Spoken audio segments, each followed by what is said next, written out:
Merci, Alexis. I have a whole bunch of dignitaries I want to thank, but I want to start by the people who usually get thanked last, but the people without whom we wouldn't be here today. I want to thank all the incredible Michelin workers here in Bridgewater.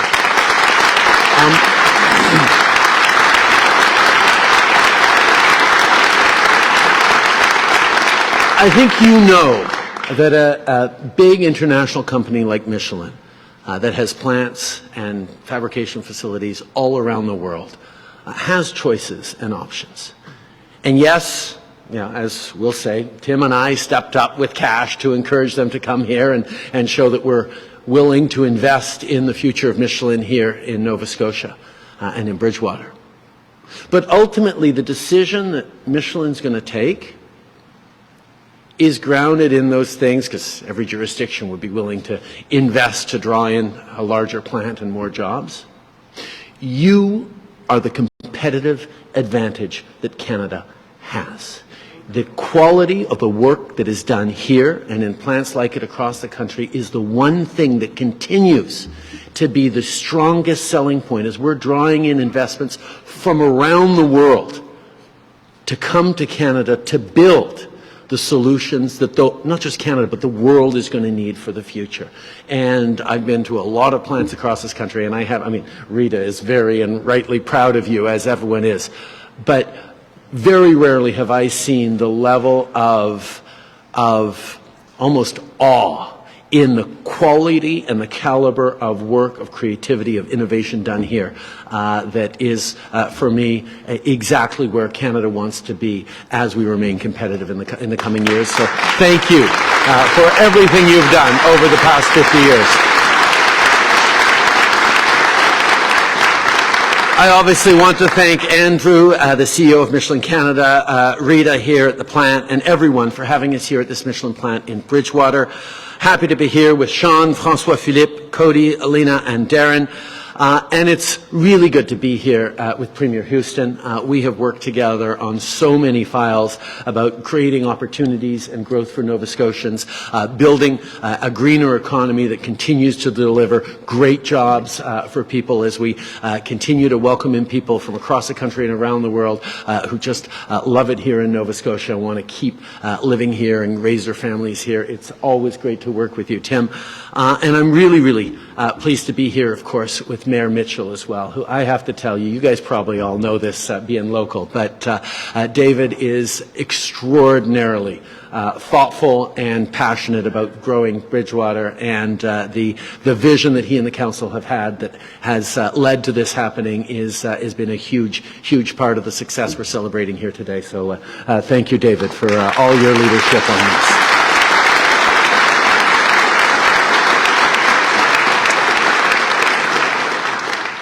Mais avant de commencer, je veux souligner que nos pensées sont avec les familles à Amqui qui vivent des moments extrêmement difficiles.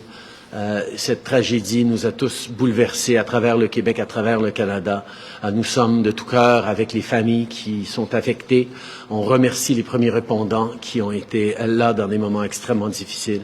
Et on va continuer d'être là pour soutenir cette communauté dans les jours très difficiles à venir. But it's great to be back here in Nova Scotia to talk about jobs and our work to build a strong economy right across Canada. More specifically, it's great to be here in Bridgewater today. Because if we want small communities to be thriving, vibrant places where people can be proud of their work, where young families get to stay and grow, we need good jobs and great careers. And that's what today's announcement is all about. We're investing to help modernize Michelin's facilities here in Nova Scotia, which is securing people's jobs at this plant and creating new positions too. Of course, this isn't just good for your local economy, it's also good for the environment. More and more people want clean technologies in their lives, including electric vehicles. And we know that EVs require tires that are designed differently. These new modernized facilities will be able to manufacture tires that will respond to the global demand for EVs. And at the same time, Michelin will reduce pollution in their operations by electrifying key parts of the manufacturing process. So like most Canadians, I came into this day saying, okay, I understand that EV tires are probably slightly different from regular tires, but why? So I asked Rita, and I asked Troy, and I asked Mike, and I asked Jamie about the processes here. And the answers I got were absolutely fascinating. First of all, EVs have a lot more torque, so the grip of the tire onto the wheel is really, really important. Noise is key. If you have a really quiet engine and all you're hearing is really loud tires, that could be a problem. Really quiet engine and you're hearing loud tires, that's an issue you have to have. There's all sorts of efficiency challenges as well. And the work that's being done here at the Bridgewater plant by these extraordinary workers and figuring that out, in building those solutions for the future, is something that is really, really exciting to see and that people should be extraordinarily proud of.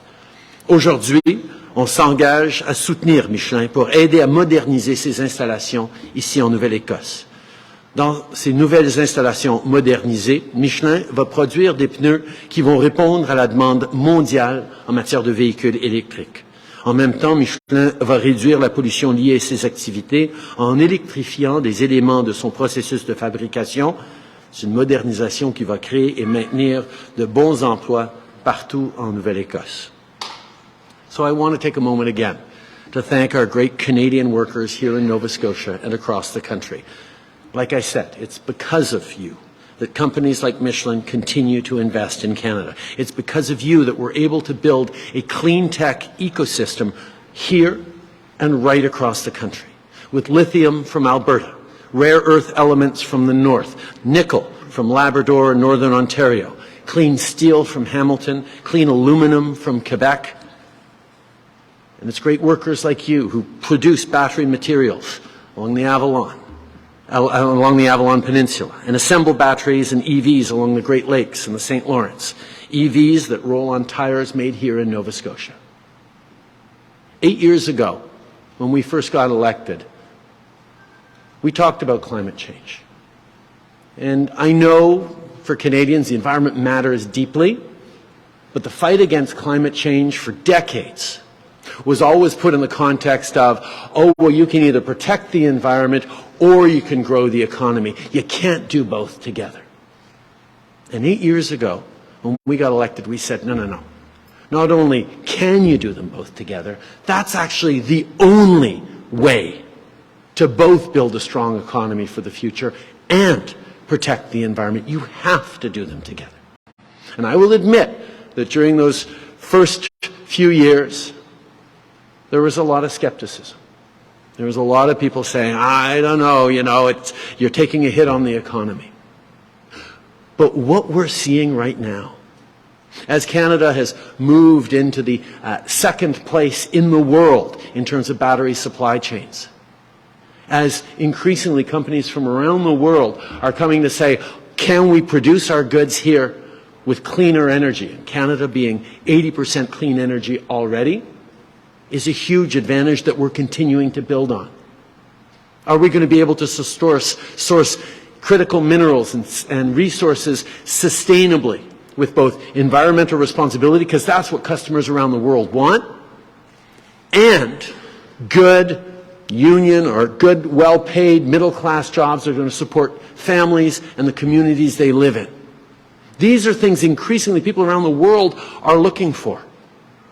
And that approach that we have been building deliberately is really starting to bear fruit. And it's bearing fruit right here because we get to do the very happy job of explaining and demonstrating the extraordinary work ethic, quality, integrity, and abilities of Canadian workers themselves. That is what is so exciting. So as we move into this future, as we build these EV tires, as we build these EVs that'll be powered by green energy, including clean energy generated by wind turbines here in Nova Scotia, we're exactly on the right track.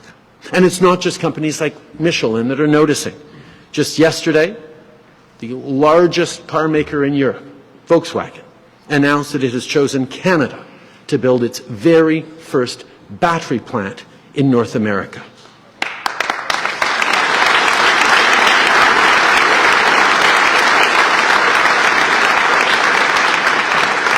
François, Philippe and I and many others worked really hard to attract this major investment. It's Europe's largest automaker, and it's a major investment also in a very small community of St. Thomas, Ontario. With our highly skilled workforce, our clean energy, our abundance of critical minerals, and our access to markets, Canada will continue to be an attractive investment destination with everything companies need to grow. Que ce soit pour les minéraux critiques, la fabrication de véhicules électriques ou d'autres domaines, le Canada devient rapidement un fournisseur de technologies propres dont le monde carboneutre aura besoin. Avec des projets comme celui de Michelin, non seulement on bâtit une économie forte, mais on poursuit aussi notre lutte contre les changements climatiques. On s'assure que nos enfants vont pouvoir respirer de l'air pur pour les générations à venir. In another way, we're fighting climate change while standing up for families and growing the economy is through pollution pricing. For example, a family of 4 here in Bridgewater will get a climate action incentive check worth $272 every 3 months starting this July. That's over $1,000 a year, and it more than makes up for the extra costs because of the carbon price. So it's how you fight climate change, how you encourage companies and businesses to innovate, while at the same time putting more money back in people's pockets. Good jobs, clean air, support for families, that's what we'll continue to deliver for people here in Nova Scotia and right across the country. We don't have to choose between the environment and the economy. What we're building here and across the country makes it obvious that protecting the environment and growing the economy go hand in hand. So thank you for everything all of you have done to be here to get to this point today, and it's with great pleasure that I now pass it over to Premier Houston.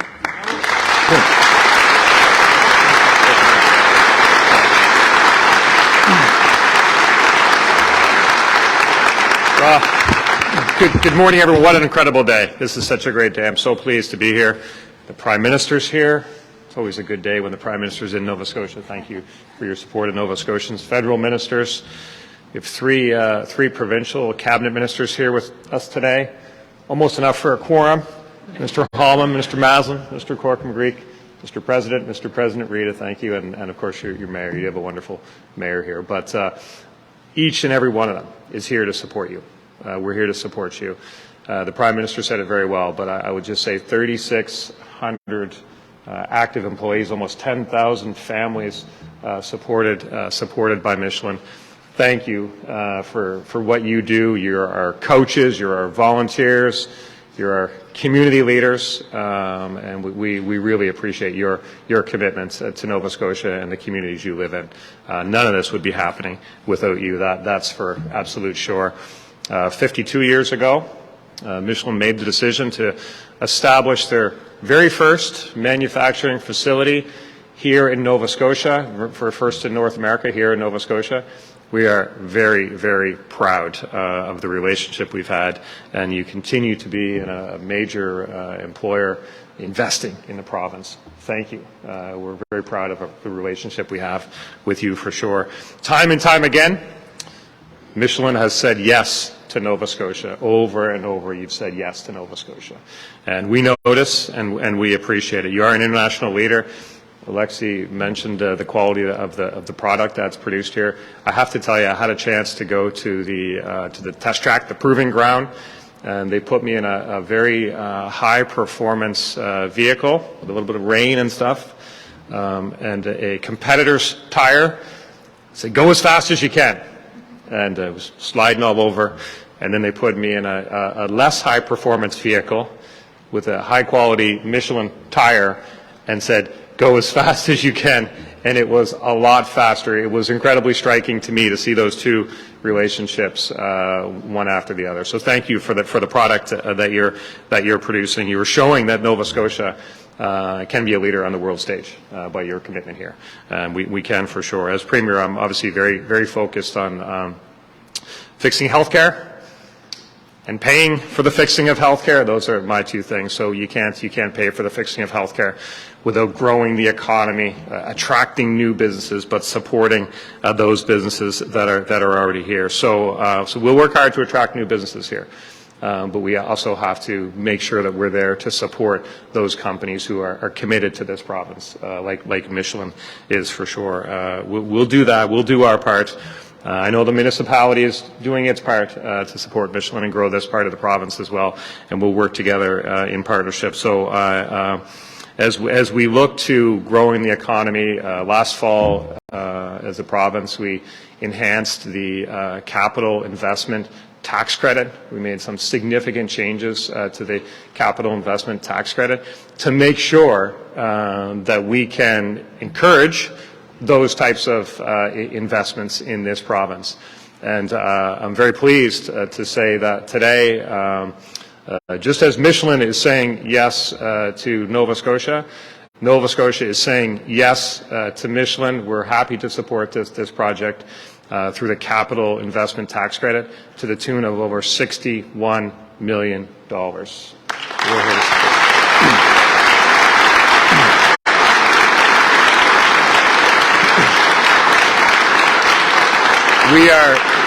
We are here to support those who support Nova Scotia, and you have shown us that you support Nova Scotia, and we are happy to invest in this project and support each and every one of you and what's happening here. So thank you for that. The people of Michelin know that they have a strong partner in our provincial government. We care very deeply about the success of Michelin. We want to see Michelin thriving here for decades to come. So each and every one of you can certainly finish out your career here, and then your children can finish their career, and your grandchildren, and so on and so forth. Generation after generation should have the option of working for an employer like Michelin in a province like Nova Scotia. We will do our part to make sure that Michelin can thrive in this province, and we'll do it in partnership with Michelin and in partnership with the municipality in every sense, and of course our partners in the federal government. So thank you. What a pleasure to be here with each and every one of you today. You've definitely earned this, and let's continue to do some great things together. Thank you so much.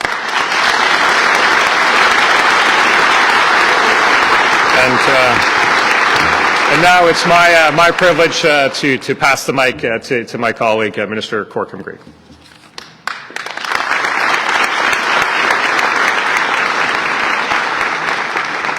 Thank you, Premier, and good morning, everyone. In fact, great morning, everyone. I want to echo the sentiments of Premier Houston that we are thrilled that Michelin has chosen to continue to grow in and with Nova Scotia. Because this province, we are writing a brand new story. That story is being told with a renewed sense of confidence, and is fueled by historic population growth, by innovation across all the sectors of our economy, by green energy opportunities and long-standing relationships with companies like Michelin. And most of all, it is a story that is being told and grown by all of you.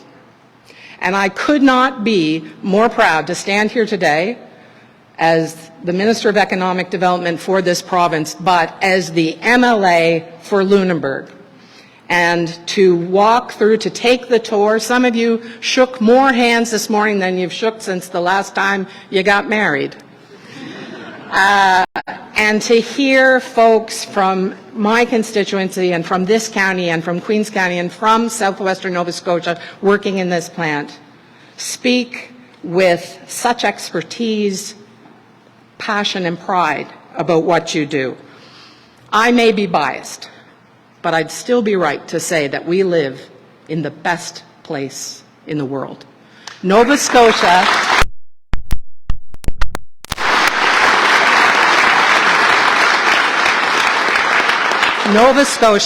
has everything a person would want, from vibrant urban centers, close-knit rural communities, the picturesque fishing villages, 13,000 kilometers of stunning coastline.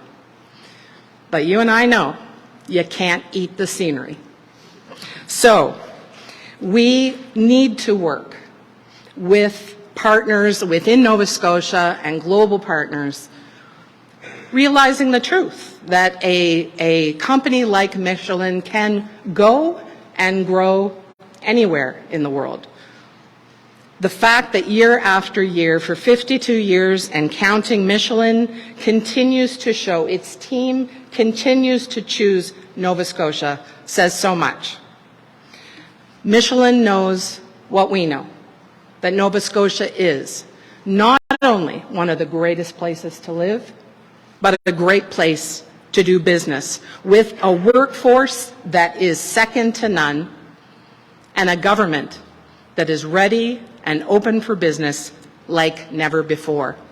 As MLA for Lunenburg, I would be remiss if I didn't mention some colleagues who are here today. They include the Minister of Environment and Climate Change, the Honourable Tim Holman, as well the Minister of Public Works, my colleague, the Honourable Kim Masland, who is here. She is the MLA for Queens and feeling much as I do as she sees friends and neighbours here today.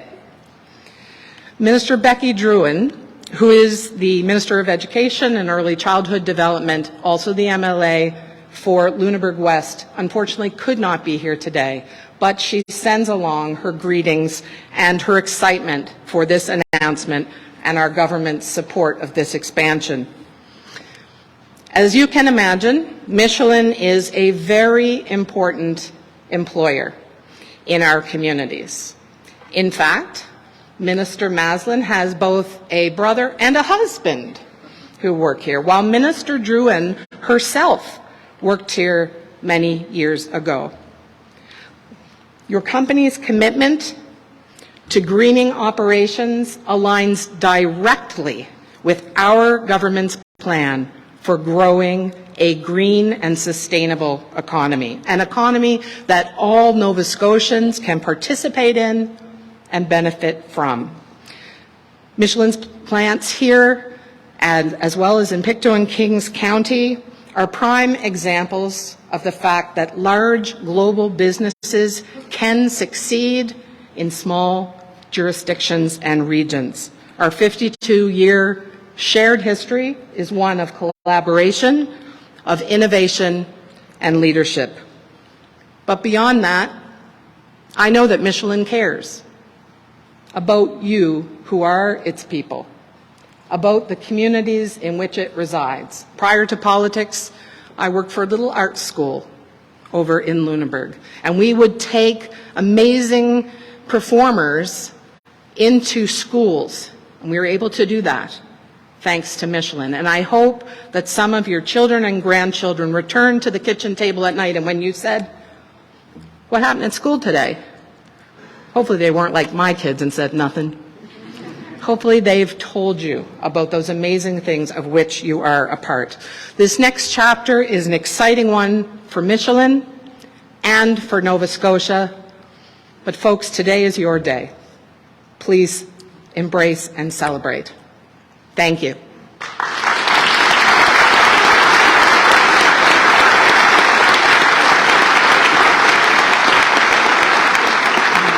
And now it is my pleasure to welcome the guy that sent me a text at 12:18 a.m. saying, "Minister, I have landed in Halifax and I can't wait to see you," Minister Champagne.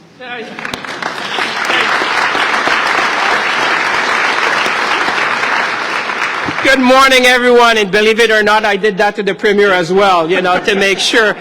What a day, ladies and gentlemen. Yesterday, Volkswagen, today, Michelin, and by the way, it's only Tuesday, so imagine what a week we're going to have, and I want to say, what a pleasure to be back, and this is really, and I think the Prime Minister said it, this is a big vote of confidence in Canada, it's a big vote of confidence in our auto sector, and it's a big vote of confidence in our workers. And I'm so glad because it's almost like a family reunion. We met almost everyone this morning at the cafeteria. And it's really nice to be back and to look at the future together. But let me say it, and I know, one thing I've learned in politics is that when you're about the last speaker, you have to be quick. But trust me, I'm not known to be quick when I speak. So, but the red light is flashing, so I know what it means in the plant, by the way, Alexis. So I have to make sure that I'm not too long. But let me Give me just a moment, first of all, to thank the Prime Minister. Prime Minister, I want to say thank you to your vision, because thanks to your vision, today we are seeing Canada being the green supply of choice to the world. And I cannot think of a better example of what we're doing here this morning. So Prime Minister, I want to say thank you, because you had the courage, you had the vision when we came in government to say that is the path forward for a country, this is the path forward to the world, and now we're seeing dividends of big companies who have a choice, decided that this is what we're going to be doing together.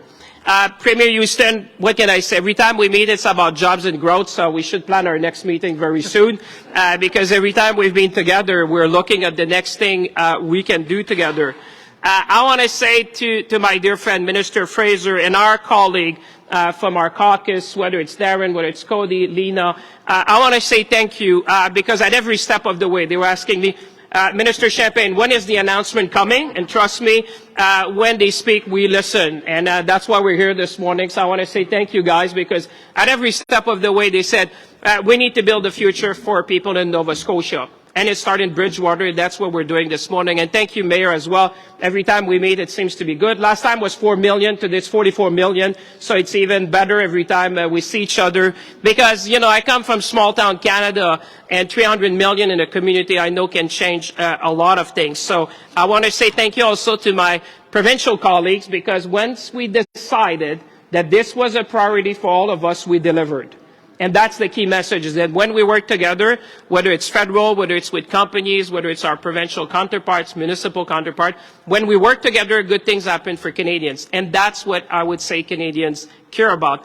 Dear Alexis, I knew from our very first discussion that your vision about making sure that we can aspire to produce the greenest star in the world here in Canada, that our future would be combined. And that's why I want to say merci, Alexis, d'avoir cru qu'au Canada, on peut être un partenaire privilégié for Michelin. And I want to thank you, because I recall that, and every step of the way you said. I want to say to the group CEO as well, Florent, who has always said that Canada is the place to be. But I want to say, and the Prime Minister said it very well, but I can't help myself. But there's one thing, if you want me and if you want us to bring more investment, it's thanks to each and every one of you. All the workers that we have in Pictou, that we have in Bridgewater, that we have in Waterville, thanks to the 3,600 people who are here, it's thanks to your know-how, knowledge, and expertise that we can bring these investments. And I want to give you another big round of applause, because trust me,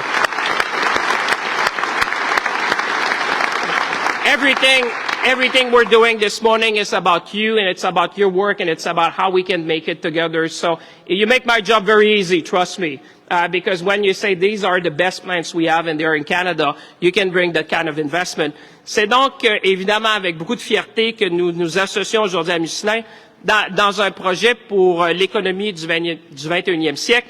As you know, and you've seen it, and we heard it this morning, Michelin is one of the most innovative tire manufacturers in the world. And they've been manufacturing groundbreaking products for Canada and North America. And we were talking with Alexis, what is the next step, what we can do together. And I know from my personal experience that at 50, you're just about to roll in. So I would say 50 years is a good time, I would say, Alexis. And I speak with personal experience. It's a good time to see what we can do more together and planning the decades ahead. And we know that it's all about electric mobility. It's about greening the supply chain. And that's what we're doing here today, because we're using innovation to reduce emission, to preserve biodiversity. And obviously, we are on our way to be carbon neutral. But just like Canada, I would say Michelin had the foresight to see where the world is going. And I think the Prime Minister mentioned an announcement like yesterday of Volkswagen. The first thing I think you tell me, Alexis, this morning, that's a customer. So what we're doing, and I think the Prime Minister said it, we're building the ecosystem. So all of these things are reinforcing our position in the world to make sure that we would be the green supplier that customers and companies in the world would want. And what I'm very, very proud to see is that today, it's kind of a new beginning. It's a new chapter, because you know what 300 million can do to a plant. And you know that this is about our future and our collective future together. So I would say in closing, I would say let's seize the moment. Let's be ambitious, and let's make sure that Canada and Michelin are the green supplier of choice to the world. Thank you to your work, and I look forward to see you very much soon. Thank you, everyone.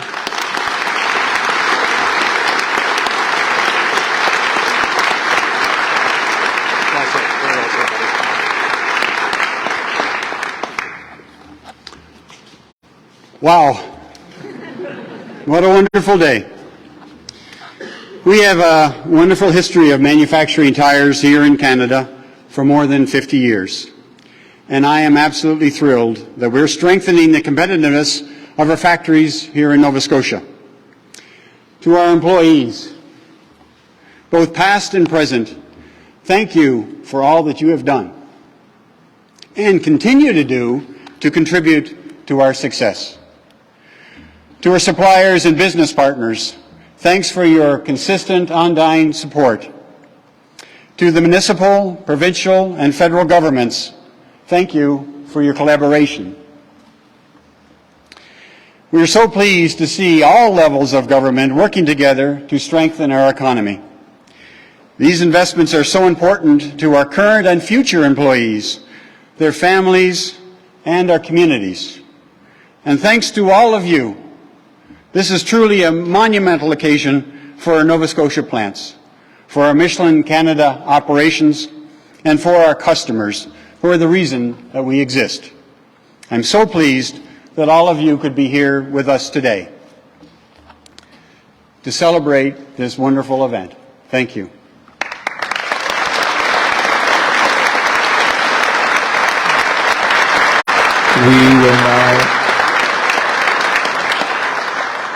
We will now begin the question and answer period. Nous allons maintenant commencer avec la période des questions. There will be 20 minutes for questions. I will turn it over to the first question. Good morning, Prime Minister, and welcome to Lunenburg County. I think everybody's happy to see you this morning with this announcement. Kudos to you. Lots of widespread agreement that Beijing did try to interfere in our elections. How do you explain to Canadians that there appears to have been virtually no consequences for the Chinese regime, and a new poll is suggesting a majority of Canadians want public inquiry into election interference? If your repertoire doesn't call for one, does it put some people's faith in the system at risk? Excellent question. First of all, we are and have been for a long time extremely concerned about China's actions towards our businesses, towards our researchers, towards communities here in Canada, and also towards politics. That's why, following the 2015 election, we worked to counter election interference by building a number of different processes and bodies around national oversight that would be able to counter and figure out ways to continue to protect our democracy. So there is no question that, yes, there was attempted interference from Beijing into our electoral processes, but it's also because of those processes and verification methods we put into place, confidence that they were not successful in affecting the outcome of those elections. And that's something Canadians need to be reassured about.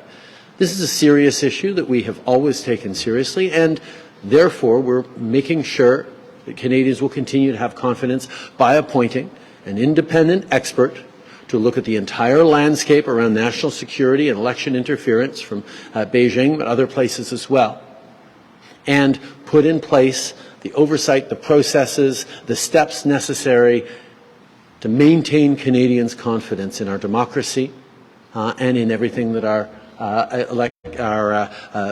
national security officials and experts are doing every day to keep Canadians safe. We will continue to take this with the seriousness with which it requires. It's not a partisan issue. It's an issue on which we all need to work together and listen to independent experts, and that's exactly what we're going to do.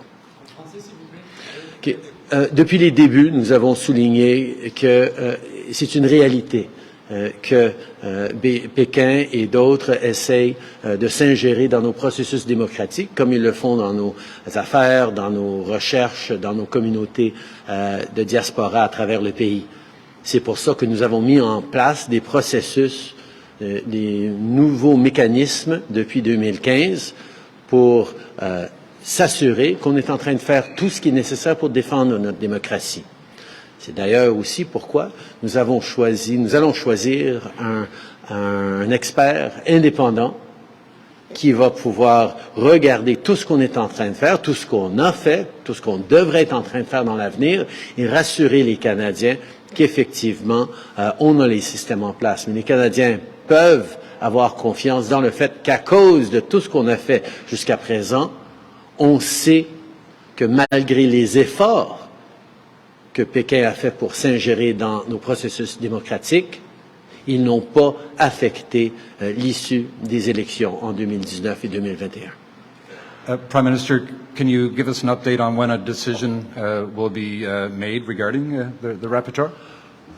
We know how important it is for Canadians to have confidence in our system and to have the right independent expert reassuring of that, because it's not about what one political party says or another. It's about making sure that experts are stepping up to reinforce the integrity of our democratic processes. We are working to appoint that special rapporteur, that special independent expert, in the coming days or week. We're working extremely quickly on that.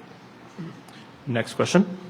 Hi, Prime Minister. Callum Smith with Global News. I'm wondering if in English you can provide your reaction to the fatal vehicle collision in Amqui and what your government will do to support the community. Obviously, our hearts go out to the community in Amqui, the families affected by this horrific incident. Obviously, I want to thank the first responders who were there on the scene and dealing with some extraordinarily difficult moments. Across Quebec, across the country, our hearts go out to a community, small community, tight-knit community that has been devastated by this incident. We all have lots of questions, but right now we're just trying to be there for survivors and families, and we will continue to be there as long as it takes as they get through this difficult time. On a different note, sir, I'm wondering about the Canada Health Transfer deductions. Your government has said Canadians shouldn't be paying for out-of-pocket medically necessary services. Is this recent reduction a step towards ensuring all private health care paid out of pocket and thus not reimbursable by public insurance is stopped altogether, or are you exclusively focused on diagnostic imaging? This government has always been there to stand up for our public universal health care system. A core role of the federal governments in regards to health care. We recognize and support the provinces that deliver health care to citizens, but part of the federal government's role is to support the provinces, and they do that financially, but also to ensure that the terms of the Canada Health Act are being met right across the country. Over the past years, we have not hesitated to hold back or pull back money transferred to provinces when it was used in ways that go counter to the Canada Health Act, and we will continue to do that. It is a point of pride, rightly so for Canadians, that we have a universal public health system, but we need that universal public health system to be more effective and to deliver the services that Canadians rightly need, and we're going to make sure that that continues to be done within that public system, within the framework established by the Canada Health Act. Question, question? Okay. En tant que gouvernement, nous avons toujours été très clairs sur le besoin de protéger notre système de santé publique à travers le pays. On est un gouvernement qui a retenu et même retiré des fonds des provinces qui ne s'alignaient pas avec les principes de la loi canadienne sur la santé. Nous allons continuer de le faire. Évidemment, nous avons besoin de continuer d'avoir un système public universel, mais nous avons aussi besoin que ce système public universel livre de vrais résultats pour les Canadiens, et c'est pour ça qu'on est tellement content avec les accords bilatéraux qu'on est en train de signer avec les provinces pour livrer des résultats pour les citoyens d'un bout à l'autre du pays. Monsieur le Premier ministre, concernant la tragédie d'Amqui, qu'est-ce que le gouvernement fédéral va faire pour prévenir ce genre d'événement? Évidemment, aujourd'hui, on est là pour aider les familles qui sont en train de vivre des moments inimaginables de douleur et de perte, un sens d'inquiétude et de peine dans cette communauté. Oui, on va être là pour travailler, pour répondre à toutes les questions que les gens ont, mais certainement aujourd'hui, notre emphase, c'est d'abord de remercier les premiers répondants d'être là pour soutenir la communauté dans ces moments terribles et on va continuer d'être là dans les jours et les semaines et les mois à venir. Le maire de Port-au-Basque déclarait il n'y a pas longtemps qu'à chaque tempête, les habitants de son village ont très peur que ce soit leur maison qui soit emportée cette fois-ci. On connaît les aides apportées par le gouvernement fédéral, mais comment est-ce que votre gouvernement va s'assurer que la reconstruction après Fiona apporte de meilleures infrastructures qu'avant? Tout d'abord, dans ma visite à Port-au-Basque, j'ai eu énormément de conversations avec le maire et avec des citoyens qui réfléchissaient vraiment à l'impact des changements climatiques, des événements météorologiques plus extrêmes comme les ouragans qui vont être plus communs malheureusement ces jours-ci. Et donc, toutes ces réflexions sur comment on rebâtit en mieux, comment on s'assure qu'on ne fait plus face à des pertes ou des tragédies comme ils ont eu lors de Fiona. C'est un travail que nous faisons ensemble, les provinces, les territoires et le gouvernement fédéral, mais aussi on se penche énormément sur les experts dans les municipalités pour voir comment et où il faut rebâtir pour être certain d'être plus protégé dans l'avenir. Next question. Good afternoon, Prime Minister. Mike Dutton from the Canadian Press. Nice to see you on the South Shore. You have to decide by the end of the month whether to extend the emergency visa program for Ukrainians that have fled the horrific war. Were there any pitfalls in the program that you're looking to address? And in the next phase of Canada's immigration response to the war, what factors are you weighing when it comes to whether to extend this? And perhaps after you answer, our Minister of Immigration could. I was going to say I'm happy to be here with Sean Fraser, who I'll turn to for the second half of the answer. But to start off, Canada will continue to stand with Ukraine with everything it takes for as long as it takes.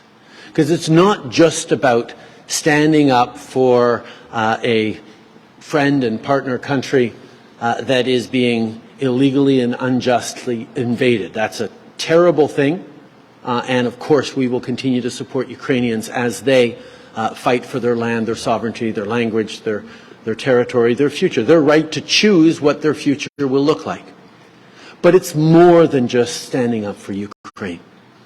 Russia is trying to rewrite the world order. It's trying to bring back a time where might becomes right. And I can tell you, around the world, authoritarian leaders are looking very carefully to see whether Putin is successful in this. Because any country that has a slightly larger army than its neighbor might think, oh, okay, if Russia got away with it in Ukraine, we can get away with it here in different parts of the world. And standing up for the international rules-based order, standing up for the UN Charter, standing up for principles that you can't redraw lines on a map through force. You can't invade a peaceful neighbor because you want to or because you've got a 400-year-old dream of empire. These are things that really matter, that led to almost 80 years of unprecedented stability and prosperity for our economies, for our people around the world, that Russia chose to break. So standing up for Ukraine and being there to support Ukrainians through this time is important because it's the nice thing to do, it's the right thing to do, and Canada will always be there to do the right thing. But it's also the smart thing to do as we look to a world that is more uncertain in very, very many ways. That's the role that Canada will always play, and we will continue to. And we will continue to be there to support Ukrainian refugees in various ways as necessary, and I'm happy to turn to Sean to give a little more information on that. Minister Fraser. Thank you, Prime Minister, and thank you for the question. Just on the issue of protecting not just the people of Ukraine who are seeking safe haven in Canada, but the very values that we espouse in Canada. I'm reminded of a conversation I had a number of years ago with my grandfather, who was a Second World War vet, who passed away a few years ago at age 99. And he reminded me that you don't need to fight in a war on the other side of the world to defend the values that we care about at home. When I think about the conversations we have around sovereignty and territorial integrity and self-determination of peoples, the very idea that people should have a say in who makes decisions that impact the quality of life that they get to enjoy, it's not enough that we simply speak nice words about these issues, but demonstrate our support for them through our actions. I remember a conversation that I had with Minister Jolie, who called me shortly shortly after the actual invasion latest invasion had begun, and she said, "Sean, whatever you're planning to support people who are seeking refuge is not enough, and I don't know what you're planning yet, but I can tell you it's not enough." We started to get reports of millions of people fleeing westerly from Ukraine. And we made the decision at the time to try something new, to offer temporary protection by leveraging the strength of all things of Canada's tourism program, where we're not required to set a capped number of people that we can support, but we can process whatever applications come in. That decision has now provided safe haven to approximately 170,000 people since the beginning of last year. Are there hiccups along the way around impacts on immigration processing? Any hiccups along those lines are well worth the value that we've received. When I see not only the opportunity for a person to be safe in Canada, but my experience with the people that I've met is that they are here trying to make a positive contribution. I've met people who are working in our healthcare sector. I've met people actually recently in Ontario who are manufacturing some of the military equipment that's being sent to the front lines, so they feel that they're actually contributing to the war effort from Canada back in their homeland.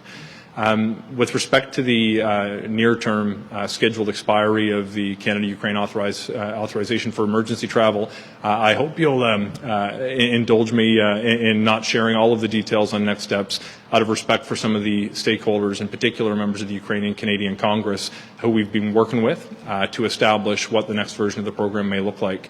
I expect in a very short period of time we'll have news in advance of the March 31st deadline that we'll be able to share, but not without working very closely.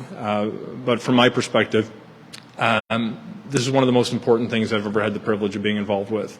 When I see children the same age as my own kids that are going to school and more than anything are safe in our communities, I do this again 100 times out of 100. Thank you.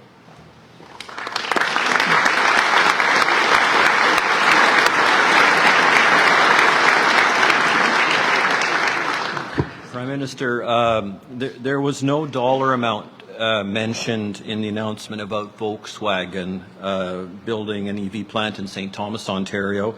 So how much is the federal government providing to Volkswagen for this? And why aren't Canadians, or why haven't they until this moment been told about this basic fact? Yesterday, Volkswagen put out a press release on this, but I look forward to doing a full announcement in the very near future to highlight all the tremendous impacts of this investment, and all that information will be there. But it really does go to show the vote of confidence that companies around the world are looking at to Canada for. The workers, the quality of supply chains, the resilience, the environmental responsibility, all of these things come together when companies like Michelin or Volkswagen or others make decisions to extend and anchor themselves in our country, not just for a few more years, but for a few more decades at the very least. When I was in Dofasco, in the Dofasco plants in Hamilton, announcing that we were moving from steel produced by coal to steel produced by electric arc in a move that is leading the world. I was meeting third and fourth generation Hamilton steelworkers who now said there's going to be a seventh and an eighth generation working in these Hamilton plants. That's exactly what I heard today, that there are people proud to be second, third, and even fourth generation here at the Bridgewater Michelin plant. Now you know there will be 2, 3, 4 more generations of good jobs here in Bridgewater. And that's what this is about. This is about drawing in investments that demonstrate that, yes, it's a time of change around the world, It's a time of anxiety around climate, around shifting supply chains, around authoritarian governments using their resources as political levers.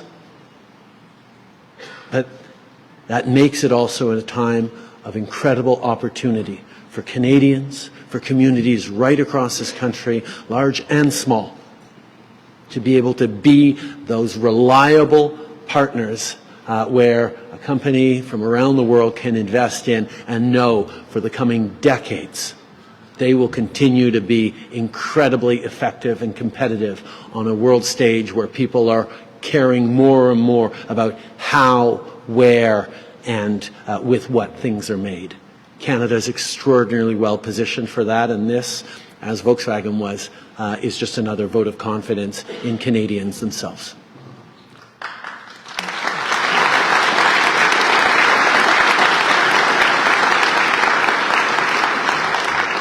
Last question. I know the region's hydrogen exporters are looking to the budget for incentives that put them on equal footing with the U.S. and other rivals in this sector. I'm wondering what supports do you feel are necessary to give Canada a competitive advantage?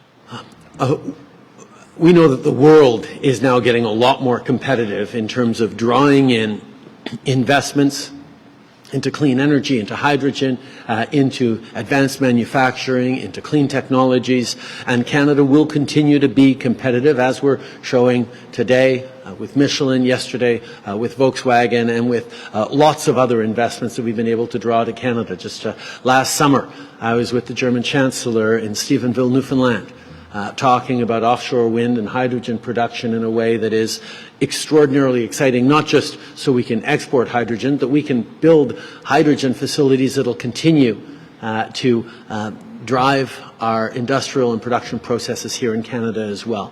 There's an awful lot of excitement, and yes, we, as we did today and as we will continue to do, need to make sure that the financial incentives are there to make us competitive around the world, because showing that we have confidence in investments that are going to be delivering for communities over generations is an important part of stepping up in a world where all sorts of different countries are willing to throw massive amounts of capital to draw in investments. But at the same time, Canada also has tremendous other advantages that is extraordinarily difficult for countries around the world to match. Whether it's the fact that we have trade deals with 2/3 of the global economy. We're the only G7 country with a free trade deal with every other G7 country. We have immediate and close access to the largest market in the world with our free trade deal with the United States. We have natural resources that people are increasingly looking at Russia and China as unreliable suppliers of. We're going to need lithium and cobalt and all the rare earth elements to power the economies of the future, to power the electric vehicles of the future. Canada has all those resources in a reliable supplier that is environmentally responsible and paying people good wages to do that work, which is increasingly more and more important for our allies around the world. We have our focus on immigration, our openness to immigration that is so visible here in Nova Scotia, is a huge competitive advantage at a time where people are seeing labor shortages in every economy around the world. Knowing that Canada continues to grow its population is a huge selling point for us as people move forward and look to invest. Made clearly the choice of investing in the fight against climate change.